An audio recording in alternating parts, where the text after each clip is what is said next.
Magandang araw mga kababayan at sa aking mga kabatang pasaway. April 5, 2025, alas 12 na po ng tanghali at ariho ang arrival natin ngayon sa Calapan Port, ang ating Starlight Ferries Estela del Mar. At meron ho tayong parating, yan po ay ang ating fast cut. Malayo-layo pa ho ang Ocean Jet. Nandini rin ho ang bagong-bagong barko ng Montenegro. Yan po ay ang ating Montenegro Santa Faustina na nagpapasakay na po ng mga sasakyan.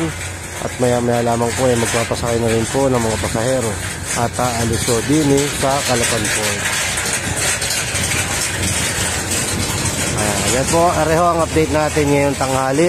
Meron po tayong mainit na panahon.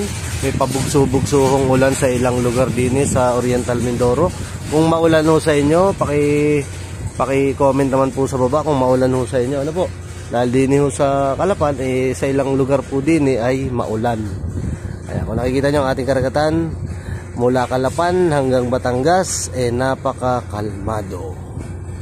Ayan o. Ingat.